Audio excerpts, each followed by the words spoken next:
Bir cavan oğlan əskəri xidmətdə idi, evdə isə atası ilə həyat yoldaşı qalmışdı.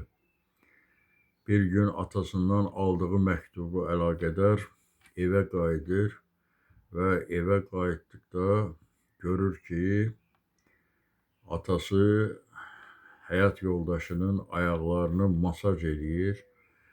Həyat yoldaşı divanda əyləşib, bir sevgilisi olan oğlan da onun dizlərinin üstünə başını qoyub. Özünü qapıdan göstərmədən telefonunu çıxarır və həyat yoldaşına zəng eləyir.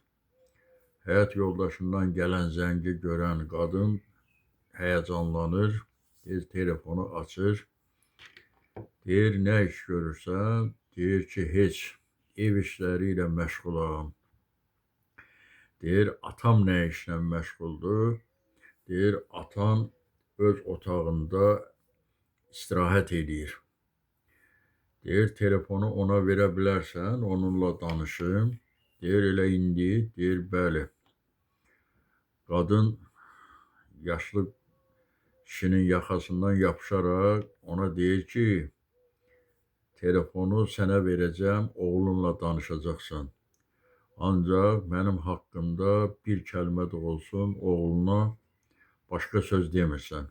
Əgər deyərsənsə, öz aqibətini bilirsən nə olar. Və telefonu atasına verir. Ata oğulla salamlaşır. Deyir, ata, nə iş görürsən? Deyir, heç oğul, öz otağımda dincəlirəm. Elə bu ərəfədə qadın yaşlının əlindən telefonu alır.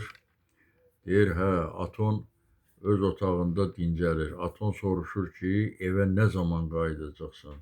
Deyir, bir aya evə qayıdacam. Elə bu zaman telefonu qadın qapadır.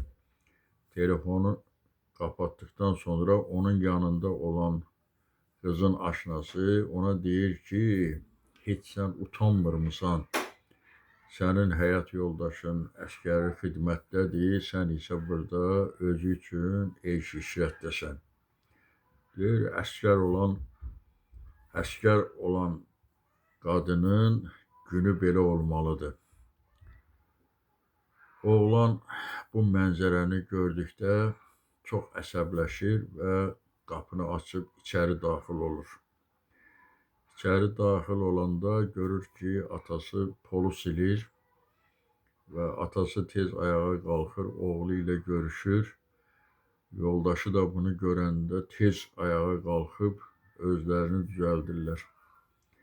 Yoldaşı bundan soruşur ki, bəs sən dedin ki, bir aya evə qayıdacam.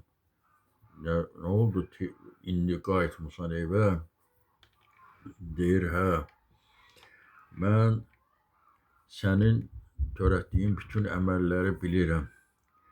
Bəs sən mənə dedin ki, ev işlərini görürsən. Sən özün divanda əyləşmirsən, atamı özü üçün qulluqçu kimi işlədirsən. Ona pol sildirirsən, ayaqları masaj elətdirirsən. Ayıb deyil sənə, bəs bu yanındakı oğlan kimdir? Deyir ki, o mənim yoldaşımdır. Mənə dəyməyə gəlib. Deyir, yalan danışma Günan. Mən hər bir şeyi bilirəm. Deyir, hardan bilirsən? Deyir, atam mənə məktub yazıb, bunların hamısını bildirmişdi. Mən əvvəl elə bildim ki, atam mənə zarafat edir.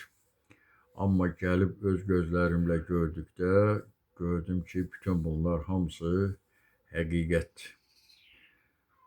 Sirrinin açıldığını görən qadın yoldaşına yalvarmağa başlayır ki, bəs məni bağışla Günan, əfv elə Günan, bir daha belə bir şeylər etmərəm.